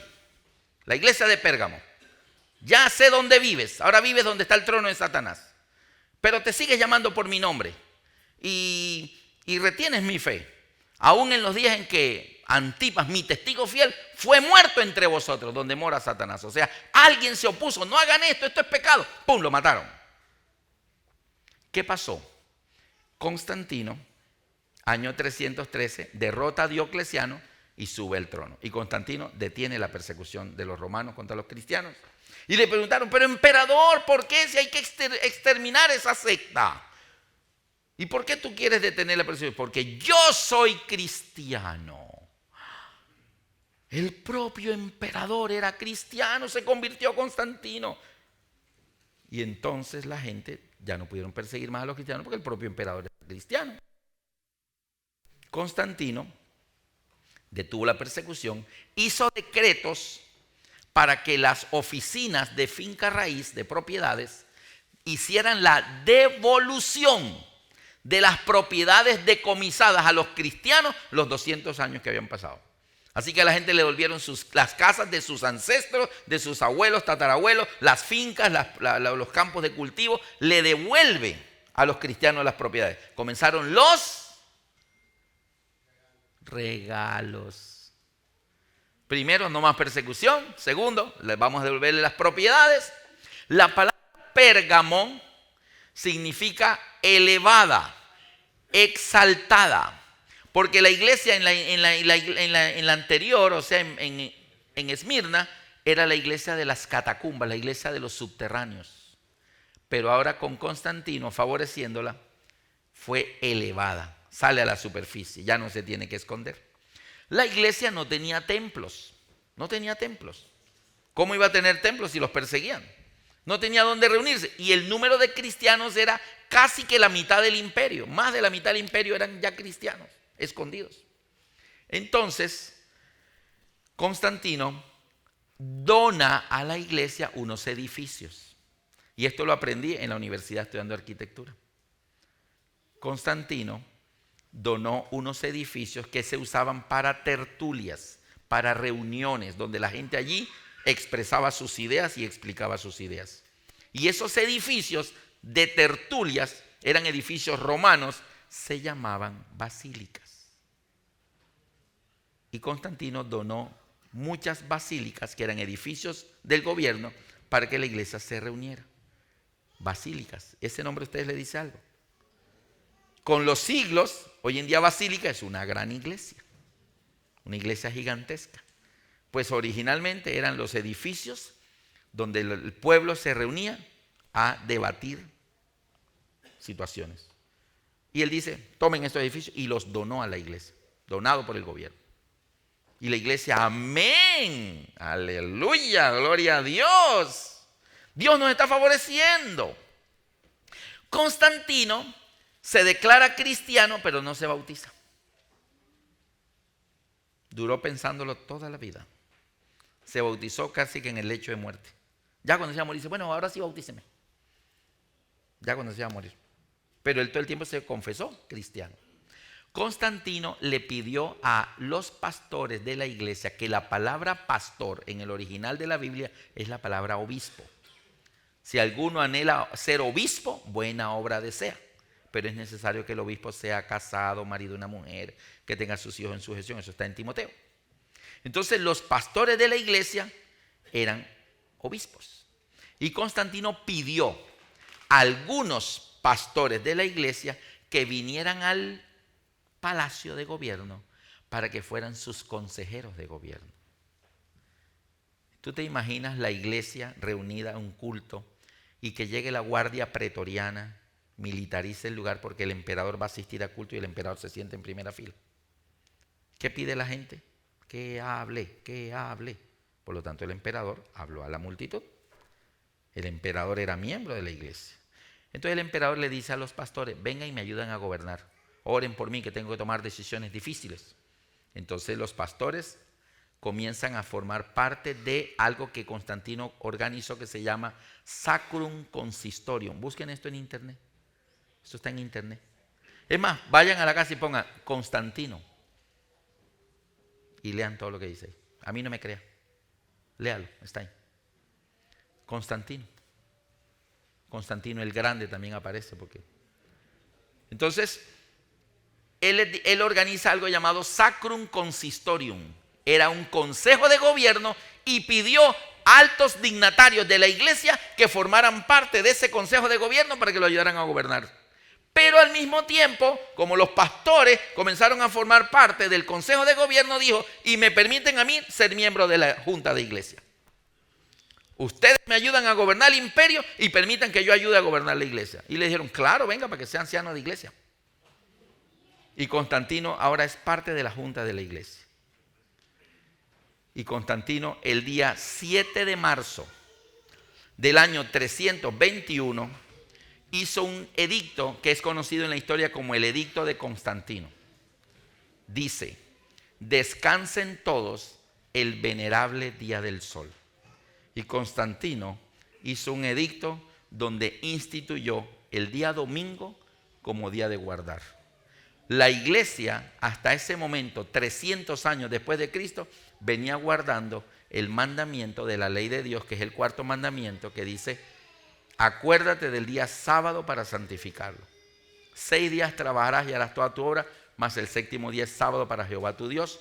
No hagas en él obra alguna, ni tú, ni tu hijo, ni tu hija, ni tu siervo, ni tu criado, ni tu huésped, ni tu extranjero que está dentro de tus puertas, porque en 6 días creó Dios los cielos, la tierra, el mar, todas las cosas que en ellos hay, y Jehová Dios descansó el séptimo día, sábado, lo bendijo y lo santificó. Entonces, esa ley de Dios tenía desde la creación, en Génesis 2 del 1 al 3, estos son los orígenes de los cielos, y Jehová Dios bendijo el sábado y lo santificó, y solo estaban Adán y Eva. No había judíos, no existía Adán ni siquiera era circuncidado, así que el sábado es de los judíos. No, señor, el sábado viene de la creación. 4000 años antes de Cristo se guardaba el sábado, y 321 después de Cristo. Y a partir del 7 de marzo del 321, Constantino hace la ley. Edicto de Constantino, 7 de marzo del año 321. Descansen todos, y lo llamó el venerable día del sol. Por eso la palabra domingo en inglés, ¿cómo es que se dice? ¿Qué significa? Pero los cristianos dicen, es el día del Señor. ¿Y por qué? Porque ese día resucitó Jesús. Está bonito, pero ¿está en la Biblia? No. Y Constantino fue el que lo cambió. Y la iglesia debió decirle: ay, emperador, disculpe, usted es nuevo en la iglesia, así no es el sábado. Dijeron: no le diga nada, ¿qué tal que se vuelva a enfurecer y nos vuelvan a perseguir? Nos quitan la basílica, nos quitan las tierras. No, déjelo. A Dios lo que le interesa es que le dediquemos un día. Y la iglesia de las catacumbas, elevada a la pompa y a la popularidad romana. Constantino trae a los pastores a que formen parte del consejo de gobierno, pero él hace parte de la junta de iglesia. Constantino presidió el concilio de Nicea, donde dice que se condenó la herejía de Arrio y la palabra es,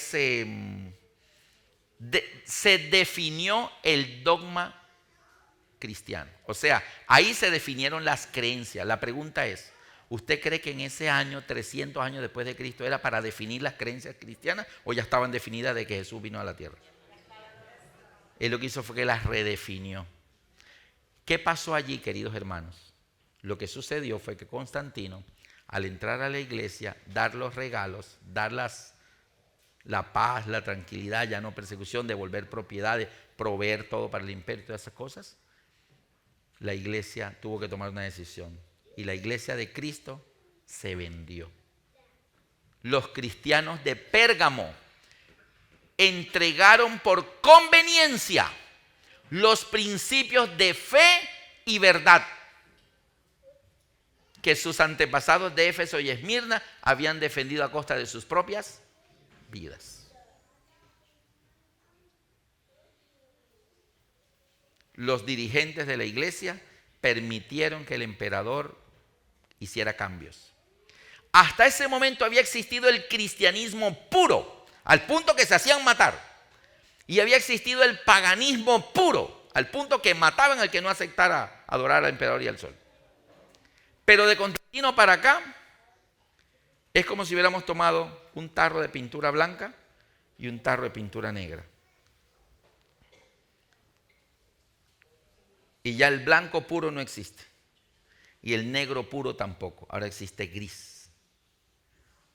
Y es entonces cuando, hasta ese momento, 300 años después de Cristo, la iglesia que había venido siendo apostólica comenzó a ser apostólica y romana. ¿Por qué? Porque las creencias del imperio entraron al cristianismo y las creencias del cristianismo entraron al imperio. Usted puede buscar en la enciclopedia cristianismo a partir de Constantino, búsquelo en internet, y dice allí que el imperio se cristianizó y el cristianismo se romanizó. Eso fue lo que pasó en Pérgamo, la tercera iglesia. Y allí es donde Apocalipsis dice dónde está el trono de Satanás. ¿Por qué? Porque Constantino expresó su confianza plena en hombres de Dios, de la iglesia. Constantino tenía algo de creencia, él era confundido. Constantino creía que el dios Sol, el dios de los romanos, y había un tal Jesús que decía que era el hijo de Dios. Entonces Constantino dijo, Jesús es el hijo del dios Sol. El Sol tomó forma humana y ese es Jesús, el hijo del dios Sol. Eso fue lo que Constantino creyó. Y por eso dijo, yo creo en Jesús y vamos a guardar el día del Sol. Y él tenía un enredo allí del imperio con el cristianismo. El punto no es lo que Constantino creía, el punto es lo que la iglesia permitió. Y por eso el Señor le avisa, tienes ahí a los que tienen la doctrina de Balaam, que por los premios dejó que el pueblo se perdiera. Ahora, a partir de ahí, la iglesia toma poder político. La iglesia no tenía poder político, pero a partir de Constantino toma poder político por lo siguiente. Resulta que los bárbaros estaban atacando al imperio. Ya estaba Alárico, Gesérico, Atila ya venía y estaban atacando por mar, piratas. El imperio no se podía defender mucho. Entonces Constantino vio que Roma, la capital, estaba muy cerca de los bárbaros. Entonces Constantino mandó construir otra capital del imperio y la hizo allá en la más alejado, en el Bósforo, y esa ciudad se hizo totalmente nueva. Y como él se llamaba Constantino, la ciudad se llamó Constantinopla. Y entonces Constantino dijo, yo me voy a ir a gobernar el imperio desde allá. Voy a gobernar desde Constantinopla, el imperio romano. Pero Roma había sido la capital tradicional. No se podía dejar Roma sin un dirigente. Y entonces Constantino dice, ¿a quién pongo aquí que sea de mi total y absoluta confianza? Que no me vaya a traicionar. Alguien honesto. Y dijo, el pastor de la iglesia. Ese hombre es de Dios, ese es un hombre de confianza. Entonces Constantino, cada ciudad del mundo tenía su iglesia cristiana. Antioquía, Éfeso, Esmirna, Tesalónica, Antioquía, hasta Atenas había. Pero entonces, como la capital Roma, ahí también había iglesia cristiana. Pablo le escribió a los romanos. Entonces Constantino toma al pastor de la capital Roma, y la palabra pastor se decía obispo. Entonces Constantino lo elevó a una jerarquía superior como jefe de todos los demás, de todo el mundo. Pero ese nombramiento fue de Constantino. Y le dijo, Señor, use ese trono que yo dejo vacío y yo me voy al trono de Constantinopla y gobernamos entre los dos. Constantino se fue y el obispo de Roma, pastor de la iglesia en Roma, elevado por Constantino, que ya era miembro de la iglesia, a una jerarquía superior como jefe de todos los demás, se sienta en el trono de Roma, en el trono de los Césares. Y la gente estaba acostumbrada que el que se sentara ahí había que arrodillársele. ¿Cómo consideraban al emperador? Como un dios. Entonces, cuando el obispo de Roma se sienta en el trono de los Césares, la gente, muchos romanos convertidos al cristianismo y cristianos romanizados, entonces se le comienzan a arrodillar. Y es lo que había dicho Pablo en Tesalonicenses, que se sienta en el templo de Dios como Dios, haciéndose pasar por Dios. Y ese trono, desde ese trono, habían salido los decretos de Nerón y de Diocleciano para aniquilar al cristianismo en los circos romanos.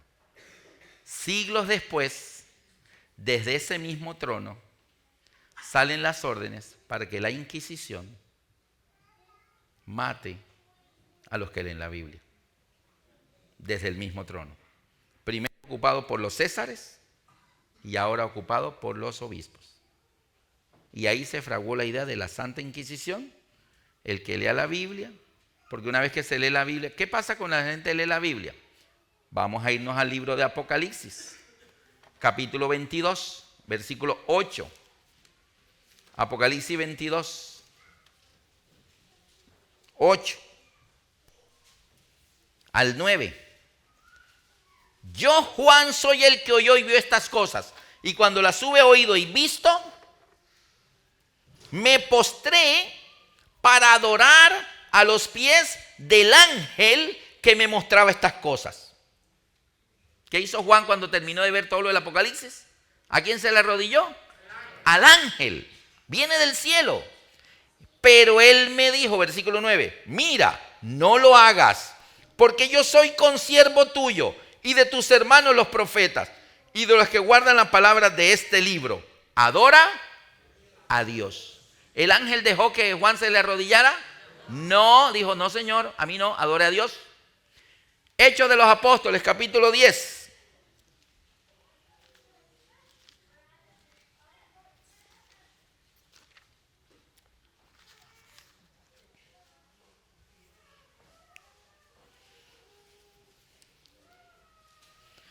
Versículo 1. Había en Cesarea un hombre llamado Cornelio, centurión de la compañía llamada La Italiana. Era piadoso y temeroso de Dios con toda su casa. Hacía muchas limosnas al pueblo y oraba a Dios siempre. Este vio claramente en una visión como a la hora 9 del día que un ángel de Dios entraba donde él estaba y le decía, Cornelio. Y él mirándole fijamente y atemorizado dijo, ¿qué es, Señor? Y le dijo, tus oraciones y tus limosnas han subido para memoria delante de Dios. Envía ahora hombres a Jope y haz venir a Simón, el que tiene por sobrenombre Pedro. Este posa en casa de Simón Curtidor, que tiene su casa junto al mar. Él te dirá lo que es necesario que hagas. Hay un predicador aquí cerquita, se llama Simón, le dicen Pedro, dile que venga, él te explica todo. Y el ángel se fue.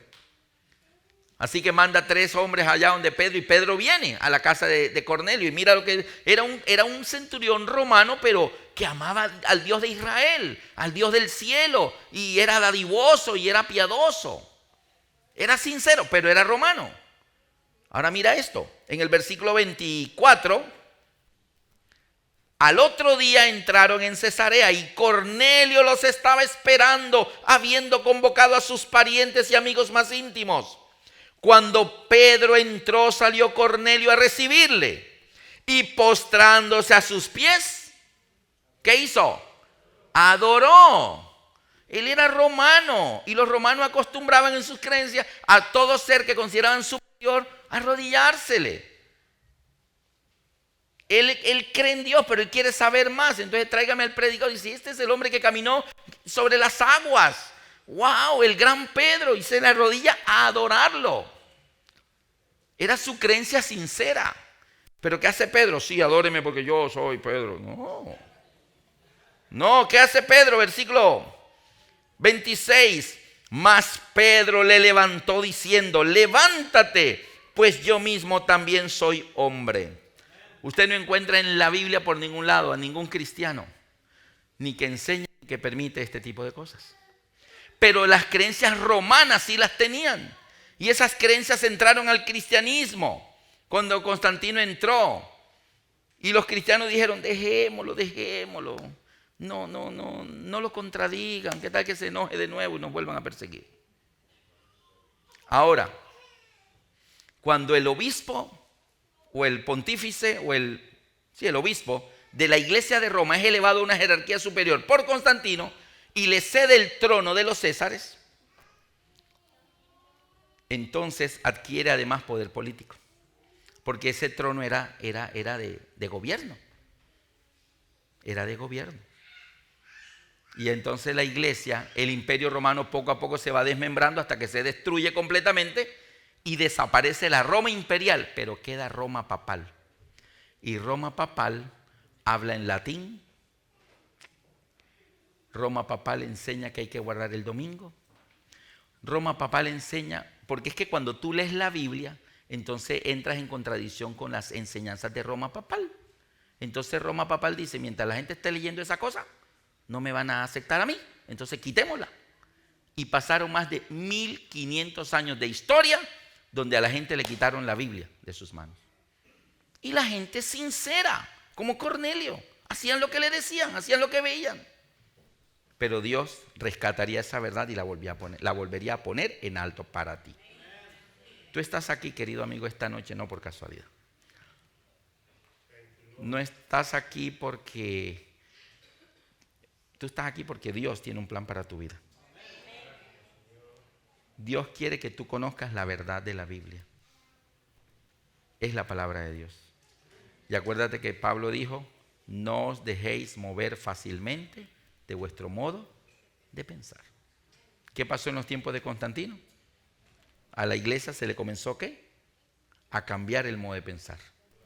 Poco a poco pasaron a que ya no se obedecía a la Biblia, sino encíclicas papales, cartas papales. El Papa dice, el Papa dice, el Papa dice. Y Pablo lo había dicho, se sienta en el templo de Dios como Dios haciendo pasar por Dios. Y habló de gran apostasía y habló de adentro. Sería de los cristianos, no sería de los de afuera. Y este poder en la Edad Media, desde ese mismo trono, que había sido el trono de donde Satanás lanzaba los decretos para destruir al cristianismo, en el circo romano, desde ese mismo trono saldrían los decretos también para que la Inquisición hiciera lo mismo. Estamos viendo el proceso histórico que la profecía anunciaría. Acuérdate que Satanás haría guerra contra la iglesia y el resto de la descendencia de ella. Vamos aquí por este siglo. Mañana estaremos viendo la parte final. Y no se pierdan el tema de mañana, porque mañana vamos a ver la Odisea. Nosotros, ¿qué nos dice Dios al cristianismo de hoy? El de nosotros, ¿verdad? Así que les esperamos mañana. Pero por hoy te quiero hacer una preguntita. No estamos viviendo en el tiempo de Constantino. Estamos viviendo en el siglo XXI. Y hoy en día, cada cristiano en cada siglo tuvo que tomar decisiones. La decisión es muy sencilla. Dios u otra cosa. Lo que Dios dice o lo que dice el otro. Dios dice sábado, Constantino dijo domingo. Dios dijo no coma porque se muera. Coma que no va a pasar nada. Todo el tiempo ha habido, la decisión es o Dios o la otra cosa. Ustedes pueden decir en esta noche, si hacemos una oración y decimos, Dios, ayúdame a escoger tu palabra. Porque si quieres ir a la vida eterna, es con obediencia. Es siguiendo el camino que Dios dice. La desobediencia lleva a la muerte. No sé cuántos supieron del avión que cayó en Medellín con un equipo de Brasil, el Chapecoense. ¿Vieron ese accidente? ¿Sabe por qué se estrelló? Por desobediente. Primero que todo, el avión no era para un vuelo internacional, es un avión regional, para vuelos cortos, de aquí a allí nomás. Y tomaron un avión chiquito para un vuelo que cruzaba 4 países. Segundo, un avión cuando va al destino tiene que llevar el combustible al destino más 40 minutos por si las condiciones para aterrizar no se dan, debe sobrevolar. Y si a los 40 minutos no se dan las condiciones, tiene combustible para algo que se llama aeropuerto alterno. Todo vuelo dice, va para Nueva York, aeropuerto alterno, el otro. Siempre tienen el aeropuerto alterno. Si falla ahí, ya está determinado para dónde va. Y tiene que tener combustible para el aeropuerto alterno. Pues este avión tenía el combustible estricto para llegar directo a Medellín. No había los 40 minutos, ni había los aeropuertos alternos. Él venía estricto. Si él paraba en alguna ciudad de Colombia a repostar combustible, tenía que pagar un impuesto y más el combustible eran $5,000. Y por no pagar los $5,000, él siguió derecho. Dijo, sí llegamos, sí llegamos. Si el avión, esto me lo dijo un piloto, si el avión reporta emergencia, todo piloto que reporta una emergencia, inmediatamente le quitan todos los aviones del camino y aterriza de primero. Pero apenas aterriza, las autoridades aeroportuarias le retiran la licencia al piloto. Y ahora vamos a aclarar cuál fue la emergencia. Si la emergencia sí era verdad, se justificó, entonces le devuelven la licencia. Si no era y era error de él, la licencia queda retenida y ahí vienen una serie de sanciones. Entonces él tenía que pronunciar la palabra emergencia. Y en todas las grabaciones no la pronunciaba. Él decía, señorita, necesito prioridad. Señorita, necesito prioridad. Y había otro avión adelante que se había dicho emergencia porque venía botando combustible. Entonces la señorita le dijo, sí, pero permanezca en espera, porque ella asume que él tiene los 40 minutos de espera más lo del aeropuerto alterno. Cuando ya la aguja le marcó 0, es cuando dijo, señorita, estoy sin combustible, pero nunca quiso decir la palabra emergencia. Sin embargo, cuando dijo estoy sin combustible, le abrieron camino, todos se apartaron, pero no alcanzó a llegar. Y murieron personas inocentes, personas valiosas, incluyendo al piloto, una persona valiosa, pero por el dinero. La aeronáutica tiene leyes. Si se obedecen, los aviones llegan a feliz aterrizaje. Pero la desobediencia no llega. Queridos amigos, estamos en un vuelo a la Nueva Jerusalén. Y si vas a hacer lo del piloto del chepacuense, no vas a llegar. Y aquí Constantino está haciendo lo del piloto del chepacuense. Él está haciendo otra cosa. ¿Cuántos levantando la mano le quieren pedir a Dios, Señor, ayúdame a escoger tu voluntad? Amén. Levante la mano, que no hay ventiladores. Amén. Que Dios les bendiga.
Puede cantar esta alabanza conmigo, hermano. Oh, qué gozo encuentro en Cristo, cuánta paz al alma da. Cantemos a nuestro Dios. Oh, qué gozo encuentro en Cristo, cuánta paz al alma. Yo a su causa me consagro y su amor mi amor será. Yo me rindo a ti. Yo me rindo a ti.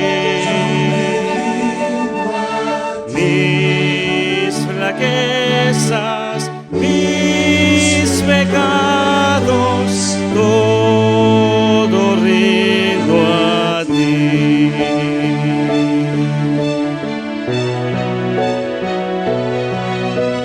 Yo me rindo a ti. Yo me rindo a ti. Mis flaquezas, mis pecados, todo rindo a ti.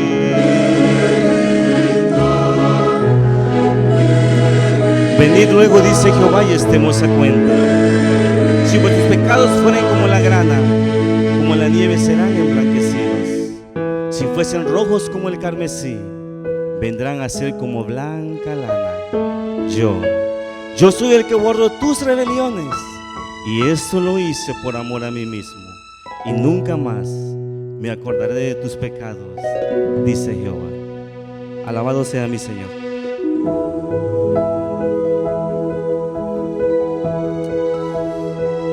Tenga la bondad de colocarse en pie y vamos a orar. Gracias por venir en esta noche. Mañana vamos a tener un poquito de variación en el horario. Va a ser a las 7 de la noche. ¿Amén? ¿Usted está haciendo planes de venir mañana? ¿Cuántos están haciendo planes de venir? Muy bien. Venga, la secuencia es bien interesante. A los amigos que nos están siguiendo por el internet, conéctate mañana y sigue esta secuencia del libro de Apocalipsis. Vamos a inclinar el rostro y vamos a orar.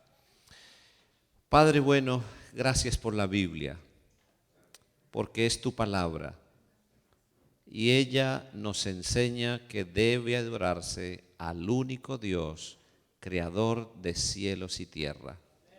Gracias porque es nuestro Padre, gracias porque Jesús es nuestro Salvador y gracias porque el Espíritu Santo es nuestro amigo, nuestro consolador. Al salir a casa, llévanos con bien. Tráenos en el día de mañana para seguir estudiando, para seguir aprendiendo de tu palabra. En el nombre de Jesús. Amén. Feliz noche, bendiciones. El Señor les guarde. Esperamos mañana. Feliz noche para todos.